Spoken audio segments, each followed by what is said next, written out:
चलिए प्यारे विद्यार्थियों, सर्किल पॉइंट चैनल पर आप सबों का स्वागत है।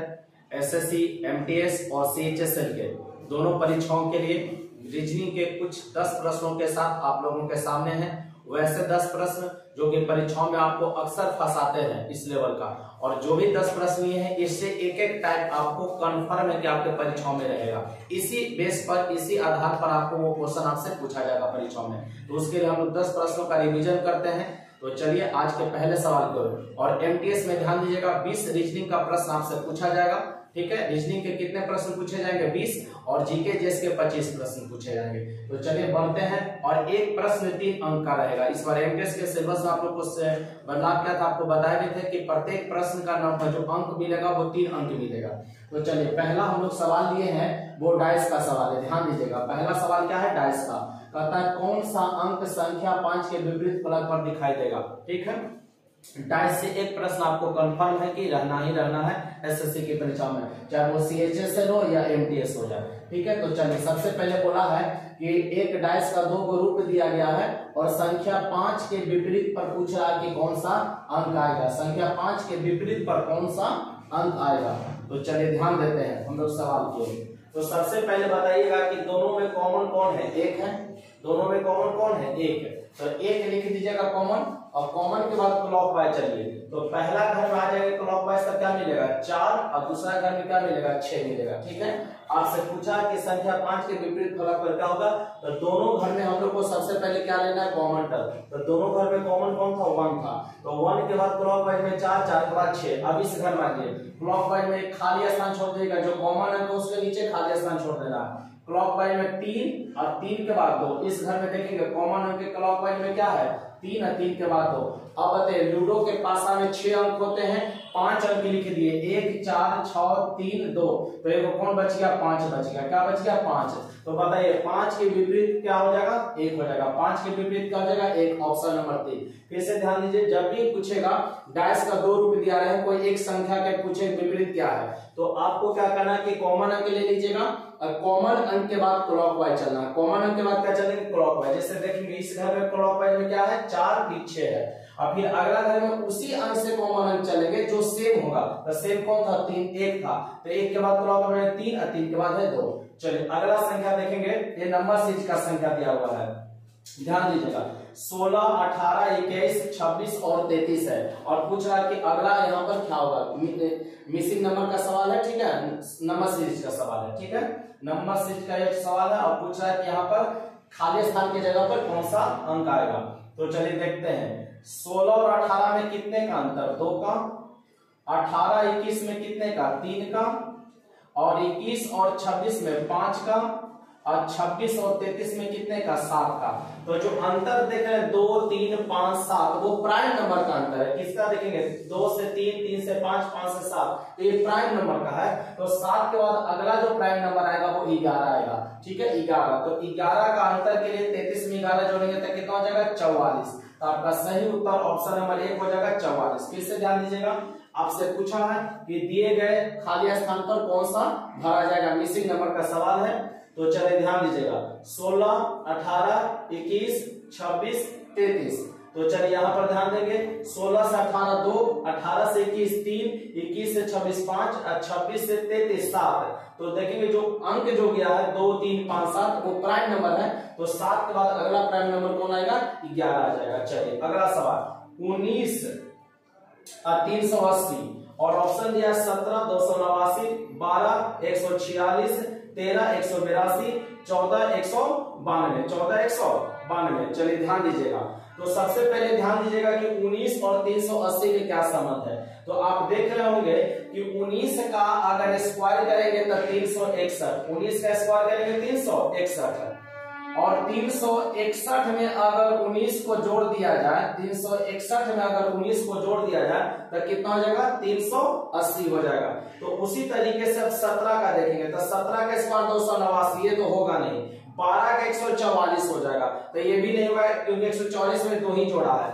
अब बताइए 13 का क्या हो जाएगा, जितना का स्क्वायर क्या उतने का जोड़ा है, तो 13 का स्क्वायर 169 हो जाएगा, और 169 में अगर 13 जोड़ देंगे तो 182 हो जाएगा, क्योंकि 14 का स्क्वायर 196 होता है, तो ये भी नहीं होगा, तो ऑप्शन नंबर क्या हो जाएगा 3। फिर से ध्यान दीजिएगा, 19 का स्क्वायर करके 19 ही जोड़ दिया था, 13 का स्क्वायर करके 13 जोड़ देंगे तो कितना हो जाएगा 182, जो कि आपका यहाँ पर सही उत्तर है। अगला संख्या कहता है, अगला प्रश्न कि भिन्न संख्या का चयन करें, मतलब जो 4 अंक दिए गए हैं इसमें से कौन भिन्न है, मतलब 3 एक रूल पर आधारित होगा और कोई एक डिफरेंट होगा। तो चलिए ध्यान देते हैं हम लोग। अब इससे अगर एक माइनस करेंगे तो ये 13 का परफेक्ट स्क्वायर होगा, जैसे 170 में से घटा दीजिएगा तो 13 का वो परफेक्ट स्क्वायर हो जाएगा। अगर 65 में से घटा देंगे 64 का 8 का परफेक्ट स्क्वायर हो जाएगा, ठीक है। अब उसी तरीके से ध्यान दीजिएगा कि अगर 195 में से एक घटाएंगे तो 194, और 194 किसी का स्क्वायर नहीं है, और यहाँ पर देख लेंगे 50 में से घटा दीजिएगा तो 49 आ जाएगा, 49 भी किसका स्क्वायर है, आपका 7 का। तो यहाँ पर कौन आंसर हो जाएगा 3 नंबर, क्योंकि ये एक घटाने पर कोई परफेक्ट स्क्वायर नहीं हो रहा है, तो ऑप्शन नंबर 3 हो जाएगा आपका। हाँ, एक काम ये हो रहा था कि अगर एक जोड़ देते तो 14 का स्क्वायर हो रहा था, जोड़ने पर सब घटाने पर हो रहा था, तो ऑप्शन नंबर क्या हो जाएगा 195। यहाँ पर -1 नहीं है, -1 किए, 170 में से एक घटाएंगे तो 169, जो कि 13 का परफेक्ट स्क्वायर। प्रश्न था 170, 65, 195 और 50, भिन्न कौन चुनना था, तो भिन्न कौन हो गया 195। अगला सवाल देखेंगे 5 नंबर और 6 नंबर एक ही निर्देश पर है, और ध्यान दीजिएगा इस प्रश्न को। एक प्रश्न आपको कंफर्म रहेगा इस पर, एसएससी में कंफर्म इस बेस पर आधारित एक प्रश्न रहेगा, चाहे वो डायस हो, चाहे वो नंबर सीरीज हो, या एनालॉजी हो, या भिन्न संख्या पहचानना हो, एक प्रश्न आपको कंफर्म है कि रहेगा। तो चलिए ध्यान देते हैं यहाँ पर।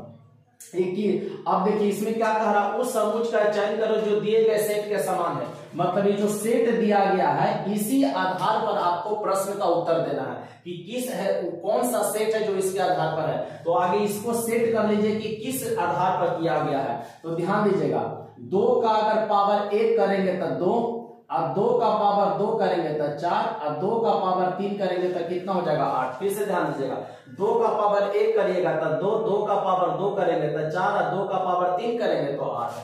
5 का पावर 1 5 हो जाएगा, अब 5 का पावर 2 25, अब 5 का पावर 3 करेंगे तो 125 होगा, लेकिन यहाँ पर क्या दिया 625, तो आपका ये तो ऑप्शन होगा नहीं। 3 का पावर 1 करेंगे तो 3, और 3 का पावर 2 करेंगे तो 9 तो हो जाएगा, लेकिन 3 का पावर 3 करने पर 27 होगा, ये भी ऑप्शन आपका नहीं होगा। चलिए अगला देखते हैं, 4 का पावर 1 और 4 का पावर 2 करेंगे तो 16, और 4 का पावर 3 करेंगे तो 64, मतलब ऑप्शन हो गया 3, ऑप्शन नंबर आपका 3, जो दिए गए सेट के समान आपका मैच कर रहा है। चलिए अगला ध्यान दीजिएगा, इसमें क्या कहता है 5 7 11, 5 7 11, तो जो सेट दिया गया है आप गौर से देखिए, प्राइम नंबर तीनों क्या है, प्राइम नंबर 7 5 और 11, 5 7 और 11, देखिए 5 भी प्राइम नंबर है, 7 भी है और 11 भी प्राइम नंबर है। तो देखेंगे 15 प्राइम नंबर नहीं है, कहानी खत्म हो गया, ठीक है।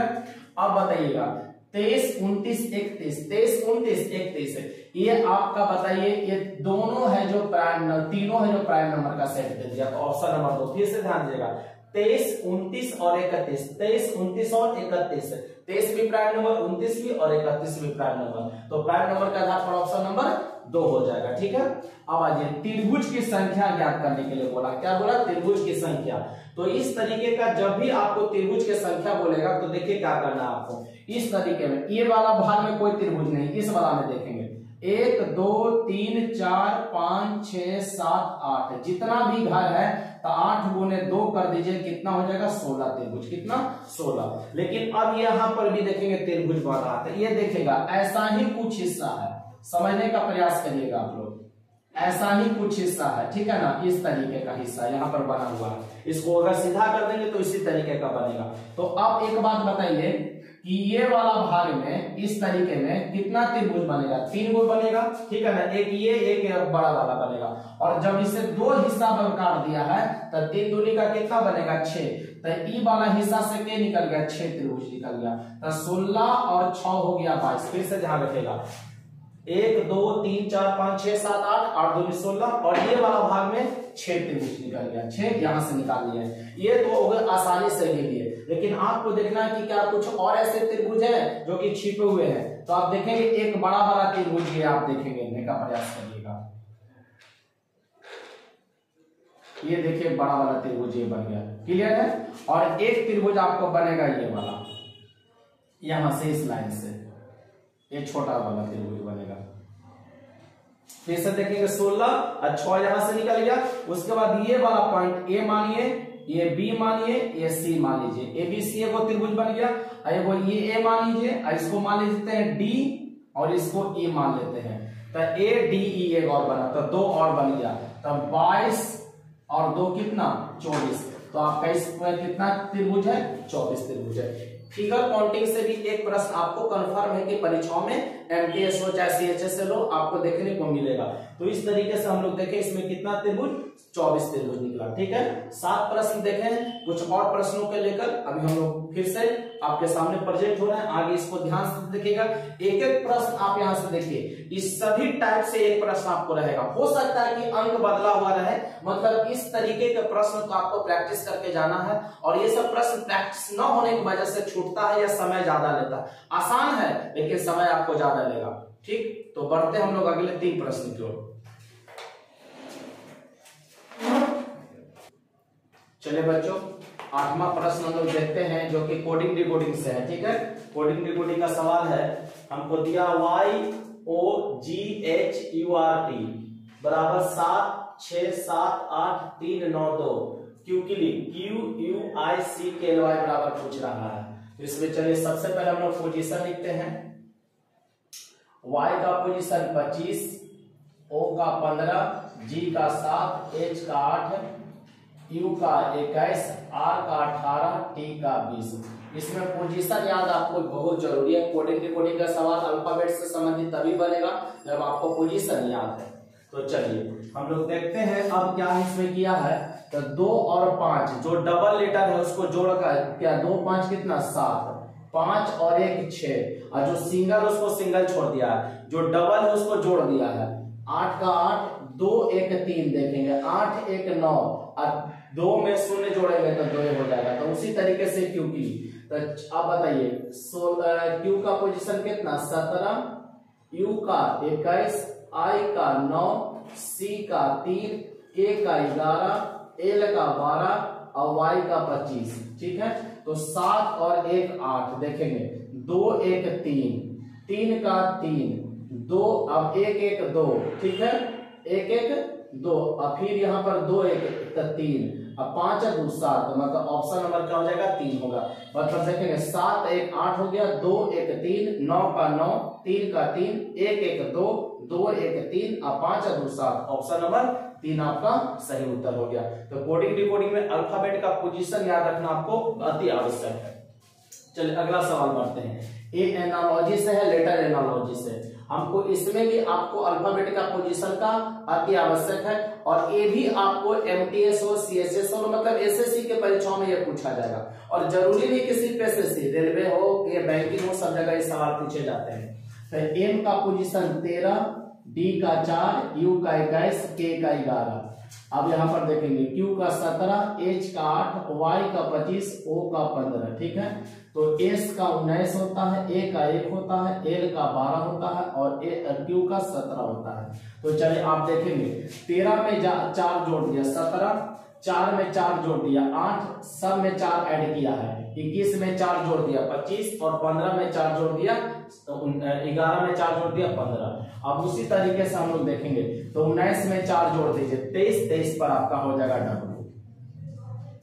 1 में 4 जोड़ेंगे 5, 5 पर हो जाएगा ई। 12 में 5 जोड़ेंगे तब 12 5 हो जाएगा, 12 में 4 जोड़ेंगे 5 नहीं 4 जोड़ना है, तब 12 4 16, 16 पर हो जाएगा पी। और 17 में 5 जोड़ेंगे तो 17 और 5 जोड़ेंगे तो हो जाएगा आपका 21, और 21 पे 17 4 20, सब 4 जोड़ना है, सब में 4 जोड़े थे, 17 4 21, 21 पर कौन हो जाएगा यू, 21 पर कौन हो जाएगा यू।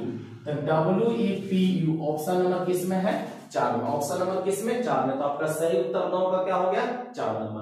अगला वेन आरेख द्वारा आपको दर्शाना है, वेन डायग्राम का सवाल है। ईंधन है, डीजल है और तरल है। इसको वेन आरेख के द्वारा आपको दर्शाने के लिए बता रहा है कि किस तरीके से इसको वेन आरेख के द्वारा दर्शाया जाएगा। तो चलिए ध्यान दीजिएगा। आप बताइए कि ईंधन और तरल, ध्यान दीजिएगा, ईंधन और तरल। तो ईंधन, कुछ ईंधन तरल होता है, ध्यान दीजिएगा, ईंधन ये हो गया और ये हो गया तरल। कुछ ईंधन आपका तरल होगा, फिर से ध्यान दीजिएगा, ईंधन और तरल में कुछ ईंधन क्या हो जाएगा, तरल हो जाएगा, कुछ ईंधन क्या हो जाएगा, तरल हो जाएगा। बात समझ है ना। ईंधन, सभी ईंधन तरल नहीं होते, लकड़ी भी है, कोयला भी है, तेल भी है, नहीं तो सभी तो तरल, सभी तो ईंधन होंगे लेकिन सभी तरल नहीं होंगे। तो ईंधन, कुछ ईंधन तरल होते हैं, तो ये बन गया। लेकिन डीजल क्या है, पूर्णतः ईंधन है और तरल है, तो बीच में आ जाएगा डीजल। ये क्या हो जाएगा आपका, डीजल। तो ये किस ऑप्शन में दिया गया, ऑप्शन नंबर 1 में। तो 10 का सही उत्तर क्या हो गया, ऑप्शन नंबर 1 हो गया। तो बच्चों 10 प्रश्न हम लोग एसएससी एमटीएस के लिए और सीएचएसएल के लिए रिवीजन किए। उम्मीद करते हैं 10 प्रश्नों को आप एक बार सही तरीके से देखकर बना लें, और जहां दिक्कत हो वीडियो को रोक कर एक 2 बार आप समझ लीजिए कि कहां पर आपको दिक्कत हो रहा था। नहीं दिक्कत है तो इसी तरीके के सवाल का प्रैक्टिस लगाते रहिए। आज 10 प्रश्न के लिए उपस्थित हुए थे हम लोग, फिर इसी तरीके से कुछ और प्रश्नों को लेकर मिलेगा अगले दिन। तब तक के लिए बेस्ट ऑफ लक। जय हिंद, जय भारत।